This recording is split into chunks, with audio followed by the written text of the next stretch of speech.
Hi, hello. Welcome to another episode of Isaiah's Newsstand. It's your host, Isaiah Edwards. The date is February 18th, 2023. Hopefully, this episode finds you well and in good spirits. Let's see, it's a nice and sunny Saturday. It's pretty crisp. I will say it's warming up a little bit. We're at 44 degrees right now, I think, so that's nice. It was cold today. I had to do laundry, and I hate doing laundry when it's cold or raining. Well, snowing's probably the worst, but it's still like cold. But overall, went without a hitch. We love to see it. Food corner. I'll give you two meals today. Last night I made this like crazy little sampler bowl, I guess you could say, where it was beef and broccoli, and then I had like pieces of chicken in there. And then I had clams in there too, like fried clams. So I made like this whole bowl of that, and then I made some noodles, and I had them together with some egg rolls. It was messy, and I loved it. And then I woke up today, and while I was doing laundry, I went to Jupiter Donuts, and I got this raspberry filled with like cream cheese icing on top. Like I think they called it a raspberry swirl. That was good. That was probably the best donut I had of the three. And I'm not really a raspberry guy, so me saying this is a good donut is like, ooh, they must have been doing something. Then I had a fried cinnamon roll. Doing a lot of fried, but that's kind of my theme. Which I gotta say was actually the bigger letdown. It was just such a thick donut, and by the time I got to it, I was like, oh my gosh, like this is hard to eat. And honestly, I gotta say, like a normal cinnamon roll is just fine. That's okay. Like sometimes I do ask myself, as an American, have I gone too far? Like, is this too much? And that's one where I ask that sometimes. And then I also got a glazed bow tie or whatever they're called, the twist ones, because that's just good. I that's my favorite donut style to get because I just feel like I'm getting more donut. I feel like I'm cheating the system when I get that. So that's me. That's the here and now. We can get into some news for this Saturday episode. From CBS News, senior ISIS leader killed, four troops and working dog wounded in northeast Syria raid. So, this was definitely, when I saw the whole title and everything, I was like, wow, that's kind of crazy. I figured if we're talking about Syria, it would be about, I don't know, like some aid or something like that coming their way. Maybe we're gonna focus on fixing that. No, no, no, no, no. We got Hamza Al Hamzi. He's dead now. Now he did detonate a suicide vest, and that is how the four American service workers, members, whatever they're calling them, and the dog, which I love how they're calling it a working dog. Obviously, yes, it's a service dog. They were wounded. I think they are gonna be, set to do recovery. But this is a partnered mission alongside Kurdish-led Syrian Democratic Forces, also known as the SDF, which is allied with the U.S. Let's see. Now, that being said, I yuck on this whole thing, honestly, because like I said, I think it's very weird and cringe that at this time where so many people have died and Syria needs a lot of help, it's crazy that the only help and assistance that we're providing is like, oh, we'll blow someone up for you. Like, we'll wipe them off the map. How about that? Is that cool? You like that? So that's a shame because, like, once again, they need more than diapers and shit like that. The West can do more than just, like, I don't know, send a hit squad. But it did happen, and that being said, obviously ISIS is not, a super cool, awesome group. Like, they're doing bad things. They're taking advantage of people in a lot of shitty ways. I heard a story on BBC where apparently there are people who are they were doing truffle farming. And essentially they are doing this to provide, for their families. This is a way of life for them. But they're very vulnerable when they're doing this. And on multiple occasions, ISIS members have come and, like, just killed all these people, like, murdered them. Obviously, that's super fucked up. That's super nasty. That's just a taste of the things that they are doing in these kind of areas. So this is, like, kind of looked at as a good thing. Definitely being spun as a good thing. But I immediately read that and was just like, But yet again, we are having issues with getting aid to people who are dead, dying in rubble, you know? So yeah, something to think about, something to talk about. From ABC News. Service members killed in Black Hawk crash in Alabama identified. Let's see. I'm gonna read off the names of the guys. Gotta do some scrolling. Chief Warrant Officer 3 Daniel Wadham of Jolton. Sorry, I was thinking Pokemon. My bad. Of Jolton, who had 15 years of service, and Chief Warrant Officer 3 Danny Randolph of Murfreesboro, who had 13 years of service. They died while operating a Black Hawk helicopter, and it wound up going down like over a highway in Alabama, right?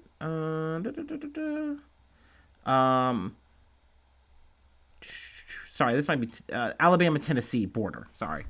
Okay, I was like, wait a second, am I getting confused? But yeah, these were two Tennessee National Guard pilots, and they did lose their lives. I don't think outside of that though there was any like other fatalities, which is good. But the aircraft was a total loss.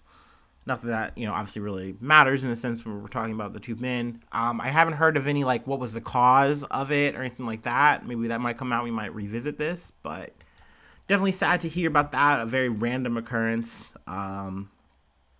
Let's see. We're gonna dart along to the next thing though from the BBC. Why did Nicola Sturgeon resign as First Minister? So I gotta say, I've definitely been lacking on Scottish news. There's been a lot going on in terms of just their tussle for their own independence in the midst of everything that's going on with Brexit. They're like, hey, maybe this wasn't a good idea. We definitely shouldn't have maybe done this. And they're trying to find their own shit, make their own way. But I figured this would be a good time to kind of enter the fray with, I guess, this whole Nicola Sturgeon departure. Kind of talk about some things. But let's see. Nicola Sturgeon caught everyone out on Wednesday when she announced her intention to resign as First Minister of Scotland. She said the funeral of independence activist Alan Angus on Tuesday had cemented her decision. So essentially this article kind of goes into some of the reasons why she had made that decision. And I mean, it's definitely like it's complicated. That's an easy way to say it. But like I kind of referenced earlier, they're definitely trying to fight for their own independence. That's part of the goal. Also, in talking about Sturgeon, we're also talking about the Scottish National Party, or the SNP. I believe they're more of a moderate, maybe you might want to say a moderate left kind of party, but it seems like they're really trying to like not take that label. They're really maybe trying to be like centrist, if you will. But I will say from some of the stuff I've heard from Sturgeon, I like what she's talking about, even though in some ways it's been praised and also appalled. Maybe I'm not the perfect word I'm looking for, but it's definitely caused some static from sides of the aisle. Like some people like her, some people don't like her, some people like where the party is going under her leadership, some people haven't. So like I said, independence is a big thing. They're trying to figure that out, work that out. And that's a whole matrix of issues, whether or not that's going to work out. Because it's weird because like when it comes to Scotland, they are tied to the UK. There are things like the King's Assent, which I just learned about reading this article, where it's like they can pass their bill and things of that nature and be like, oh, okay, yeah, we did it. But if they don't get the King's Assent, aka the approval from the UK, then it doesn't matter. It's null and void. So it's like, what? Like that would be so shitty to feel like, hey, excuse me, we're our own country, we're our own peoples, and we still got to go to these motherfuckers on a whole other island, like make sure we're good. But I mean, hey, that is like kind of a tale as old as time, I guess. This is once again a little bit more personal news. For fun, I like to listen to a lot of history podcasts. I listen to a lot of just random shit. but I have been learning a little bit from the history of England. And, they're just constantly doing a lot of like, hey, you're a part of us. We're all a group now. And it's like, no, we're not. And they just spend ages fighting about it over and over. And it's like, you got the Scottish people, you got Irish people, you got all kinds of people being like trying to fight this blob that is UK, that is England, that is constantly conquering. And I mean, this is kind of that in terms of their fight for independence. So that's been an issue on the docket for her. Also, another issue is gender reform. When the MSP, which is the members of the Scottish Party, voted in December to pass the Gender Recognition Reform Bill by 86 votes to 39, it marked a key staging point which had involved hours of debate, months of division, and years of passionate campaigning on both sides. Shouts of "shame on you" from some protesters in the public gallery came alongside cheers and a standing ovation from others, summing up the split opinion. Nicholas Sturgeon said the bill was about reforming an existing process that is degrading and traumatic for trans people, seeking to make it less traumatic for those who want to legally change their gender, which is a very important thing. Actually, the key thing, I feel like, is this for me, and this is what kind of got me in, and I was like, all right, I'm definitely going to talk about this. I got this random news article from like the Daily Beast, and it was slamming. I mean, I don't want to say it was slamming. I really just couldn't even bring myself to read too much of it. But essentially, it slanted the conversation saying that, hey, the big reason that she resigned is because of this gender reform policy and stance. There was a fallout that led from a transgender prisoner. Trying to think if I can find the name of the person. Isla Bryson. And she, well, I should say they, because she doesn't identify now as, they don't identify as a man or a woman, but essentially they were a rapist before, and so this is when they were a man, and now in the process of they're changing their gender, and this has caused a whole situation of like, well, where are we going to place this person?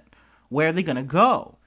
And I think currently now they are in a male prison because you need this certificate to be officially, declared as a woman. And this has caused a whole situation because you're saying, hey, are we really going to put a rapist in a female prison? This person isn't biologically a woman, so they just shouldn't be there. And it's caused this whole derision. So, like I said, the Daily Beast article, or no, this might have been a New York Post. Maybe I'm giving too much trash on the Daily Beast, but both are rag fucking news places, so I try not to get too much news out of them. But it's just a shame that becomes such a conversation for people. For me, this is really what I would prefer to talk about and try to, I don't know, diffuse or whatever, or really just make my stance like known on. Like, it's because I think a lot of times people make this about like dumb shit, like the Harry Potter game, which, hey, if that is what you want to, fight about and do, okay. But at the end of the day, these are the issues that are really like fucking up people's lives. And it's a shame that you're taking the situation of a person who may or may not be abusing the situation or whatever, but regardless of the morals there, they are an exception to it. This is not the mass of people who do want to have the ability to identify as who they want to be, and you're blocking because you're like, oh, well, you're just not biologically what you say you are, so we just can't accept that. Like, it's so weird here to hear that, oh, well, we want to accept people as transgender, we want you to be able to be who you are, but like, this might infringe on equality. And it's like, how are you saying that? And they're like, well, you see, you're not biologically who you are, so like you're gonna go into a biological woman's restroom or a male's restroom and you're gonna fuck it all up. And it's like, how, man? How? And once again, they will use this whole idea of like, well, if you're a trans woman, you are just potentially going to become a rapist. Like, they always find a way to make this conversation here. And I'm telling you, you are using exceptions to the rule to make your point. And I hate that shit. It makes me very upset.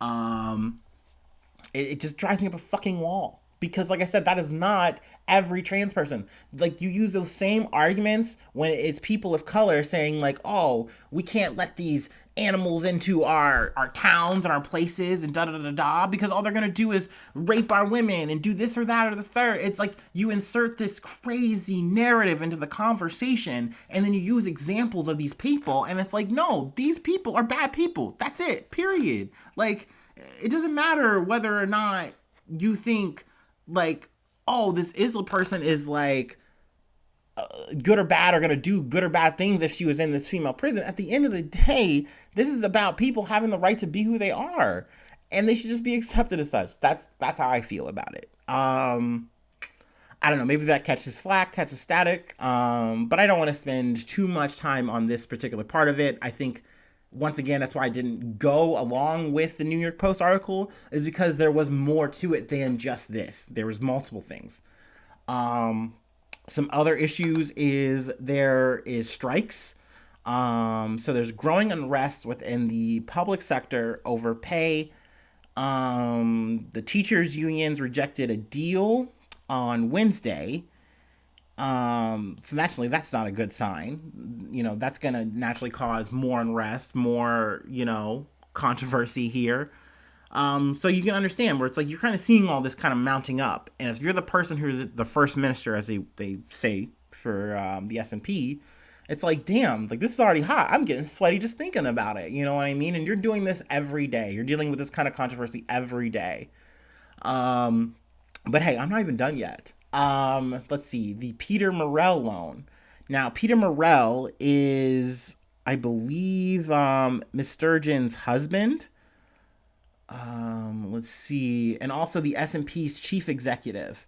And he loaned more than £100,000 to the party, which I'm like, that's crazy to do. I don't know. That definitely already seems a little shisty to me. But granted, it's supposed to help out cash flow after the last election, but she's been getting grilled over that. The S&P has also been under investigation over the past 18 months after questions were raised about the fate of a £600,000 over £600,000 that was raised from supporters in 2017 for the purposes of a future referendum campaign. So, I mean, all of this is adding up. I'm sure there's more too that's not mentioned in this article. But she's just burnt out. We've talked about this a little bit in terms of Jacinda Ardern, who was the PM for New Zealand. I'm glad they mentioned that in this article, because it definitely seems to be very akin to that. She's looking towards the future for her party, for her own self, and it's like, look, this just makes sense for me now to just bow out. Now, I don't know in terms of what the future is going to hold for the party, for the S&P. We will see. And now that I've kind of gotten a chance to talk about it, I feel like it's kind of opened up the gates for that. So there you go. From NBC News, transgender community mourns death of British teen found stabbed to death. Brianna Gay was found dead with visible stab wounds in a park in Warrington, England, police said Sunday. So, I mean, this is obviously an unrelated thing. We're moving from Scottish shit to British shit. But all the same, this is a very sad situation. Gay, who was 16 years old, just a kid. She was found in Warrington, England, in a park. This is 16 miles away from Manchester. Let's see. Police said they have arrested 2 teenagers, both 15 years old, of suspicion of murder. It's a sad situation, man. And they're not saying, the police are saying this isn't hate related, but I don't know. I'm already saying that I feel sus to me. I just don't know. I don't have more details on it. I wish I did. let's see, I'll read a little bit here, though. Gay's family said in a statement released through local authorities that she was a much loved and larger than life character who would leave a lasting impression on all that met her. The loss of her young life has left a massive hole in our family, and we know that the teachers and her friends who were involved in her life will feel the same. And it sucks too, because this fight that Brianna's had to have, it's not over, even in death. Like, the situation is in the UK where you literally, if you don't have a certificate or whatever, you know, you aren't considered who you identify as. So essentially, on her death certificate, she might literally be dead named, which, if you don't know, you know what that means. It's essentially you're bringing up a person's name that they had before they transitioned, and you're saying, well, this is who that person was. That's their name. People will have done that to Elliot Page. That's like a good example for people in the States. But I don't know. What is it? J.K. Rowling does get mentioned here, in terms, because we're just talking about turf shit, which is something I have to bring up what that means. I've said that before, but that is trans exclusionary radical feminists, or TERFs. Though that term TERF has kind of been used a little bit more now. Like I've called Dave Chappelle TERF. Because essentially you're doing the same kind of rhetoric, you're spouting the same kind of bullshit. And not to get too much on a tangent on J.K. Rowling, but I don't know, she's been in the news recently.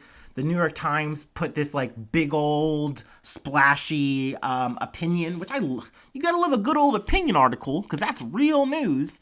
But they put this big old article up about, like, in defense of J.K. Rowling, which, like, get the fuck out of here, bro. She don't need no goddamn defense, man. She literally wrote a fucking nearly 4,000 page goddamn essay about what's a real woman. Like, and she's like, people are just getting me they're just getting me so confused. Like, no, dude, they're not getting you confused on this. You are saying this very boldly, very loudly, how you feel about the transgender community. Like, and you're trying to make it like, no, I just care about I just care about women. I just care about biological women. Like, no, dude, it's out of pocket to me. It will forever be out of pocket to me. So yeah. Oh, I do like that they include this here. I want to read this. Has become an outspoken critic of trans rights in a nearly 4,000 word blog post in 2020. She said allowing trans women to use women's bathrooms and changing rooms would make a cisgender woman less safe. Which, that statement then is saying you just don't believe then that trans women are real women. You think that deep down they're just a man who just took off their penis, or they just are no longer considering themselves a man anymore. And it's like, then you have a problem there. There's a gap in your understanding. That's my beliefs on this shit. But that is an anti-trans talking point that research has debunked. So people have gone into it, and that is why I say shit like when you talk about the rape issue with, in the last article with Isla or whatever. Those are extreme situations that you are bringing up and trying to say, oh, this is every person. We have to worry about this every time. Like, no, like that's not the case. So yeah, I mean, also there was a British newspaper called The Times that had dead named Gay, that is published. They published her name that she went by before her transition. Yeah. So, I mean, it's a shame that people have to constantly have this fight over and over, day after day. I don't know. I wish I had a salve for it. I wish I had a solution. But I feel like the best thing I can do is talk about these issues. I actually randomly just picked up the whole story about Brianna Gay while I was listening to a live stream. Someone was talking about it, and I was like, oh my gosh, that's fucking crazy. So I wanted to, talk about it here. Let's see. Now we're gonna move back to the States. We're gonna mosey back on to America. Um, and we're gonna talk about Nikki Haley. Haley Nikki from CNN. Nikki Haley kicked off 2024 presidential campaign with calls for a new generation of leadership. Now, more or less, this is much. It's not much of a story, honestly, but this is gonna be something that plays out into the future, with her announcing her bid for president. It's a big deal. Let's see. She is a twice elected governor of South Carolina. I believe she also was the UN ambassador under Trump, if I'm not mistaken. Yeah, she was America's ambassador to the United Nations under Trump. So I mean, she definitely has credentials, and she's also pretty young, 51 years old. So she's quote unquote has a shot. You definitely got to say that. She did put out a whole campaign announcement thing. I listened to it. I gotta be honest, it's a very sleepy. Excuse me, a very sleepy watch. It's a textbook thing. I gotta say, with Nikki Haley, she definitely says like all of the good old GOP talking points. So I think she appeals to a lot of people. I will say she even takes it a step further and appeals to like almost a moderate thing where she goes like, "Hey, I don't believe that if you're, over 75, that you should just be a president. You should just be leading the country." She says that there should be mandatory mental competency tests for politicians over 75, which of course Biden checks out, his old ass, and Donald Trump, who is 76. So, oh, also a little fun tangential news. Biden just got his physical, which is like a big deal. I guess all the presidents take their physical and then they tell people like, "Hey, I'm fit," and he's fit, all right. That walking cadaver. But so yeah, I mean that's a good ring. That's a good buzz. She also has called for term limits for members of Congress, which I think is a good thing. But then she goes on to like other talking points that are very conservative. Strengthening border security, aka keeping out all the illegals. Increasing domestic oil and gas production, which is like, aka we should be making our own oil. We should be burning up our own fucking shits. Let's see. Condemn bailouts for big businesses, which gotta say, kind of like. But then here we go. And then she talks about communist China will end up on the ash heap of history. Very spicy, but that's very classic, Republican talk. But obviously, like I said, more to her effect. She is definitely potentially getting a woman vote, which is, a good thing. I've equated her to a red Hillary Clinton, if you will. But also, she potentially might get a minority vote, even though it's not something that she personally, I feel, pushes. Which you can say is like, "Oh, that's such a good thing. That's so admirable." Or you can say is like, "Well, okay, cool. Good flex that you're just not trying to make that a talking point, I guess." But she is a Indian American and has mixed heritage, which is cool, awesome. We love to see that. We stand that. But I don't know. My personal feelings on the issue, or not issue, but on this situation is, like I said, she has a quote unquote shot. I don't think she's beating Donald Trump. I think Trump kind of is not worried about her. He said in a quote that he is happy for her to run. He's like, "Yeah, good luck." Yeah. But I don't think he feels threatened by her. I think the second he does, he's going to do the same old, mudslinging that he does. He's going to come up with a cute nickname or come up with some funny thing to say. And his base is going to go nuts. They're going to eat it up. I mean, literally, what is it? I think sometime this week he called Ron DeSantis Meatball Ron. And literally people are losing their minds. They're like, "Oh my God, he's so funny." I guess Ron DeSantis is shaped like a meatball. Like, dude isn't even that fat, bro. Like, you can say, like, Chris Christie jokes. Sure, hit him up at the buffet, meme him ass out, like, fine, but I don't know if that's gonna work on Ron DeSantis. But that being said, it doesn't matter if the joke works. It only matters if the people laugh. And I guarantee you, these Trumpers, they love him. They love him. So, I mean, it remains to be seen how well she's gonna do. I think in the polls, like I said, she's under DeSantis, maybe like a little bit above Pence. So, who knows? Um, so far, though, it's just Trump and Nikki Haley who have actually thrown their hats in the ring. Uh, Joe Biden still hasn't. Ron DeSantis still hasn't. Pence is mulling it over. And what is it? There's like Mike Pompeo. Fuck, what a fucking nerd, dude. Fuck him. We'll see. But I wanted to talk about Haley and put my 2 cents in on that. And we got one more thing to do before I let y'all go.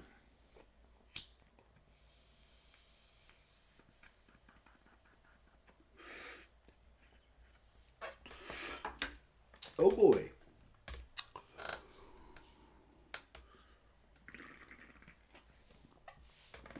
Oh.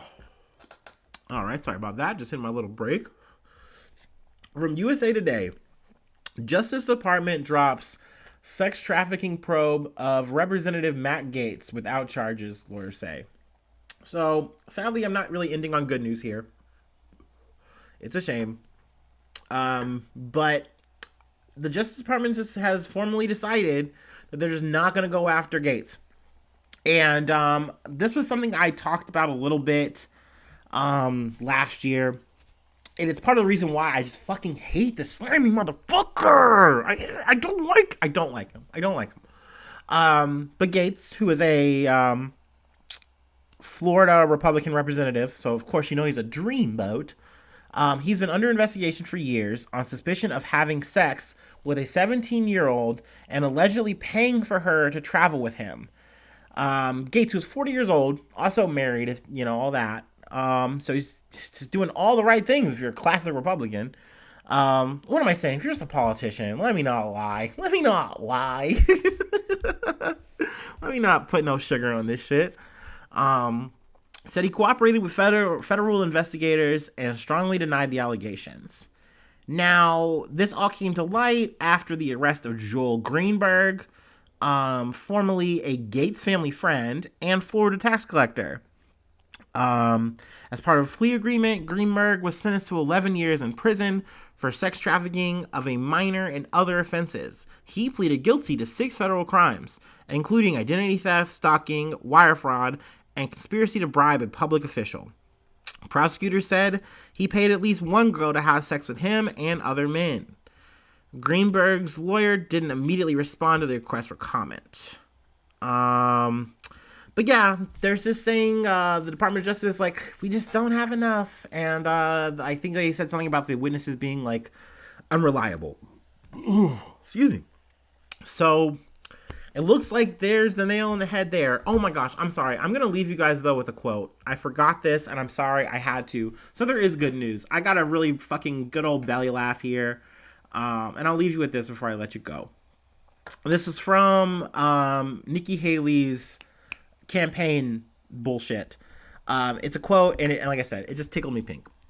You should know this about me. I don't put up with bullies.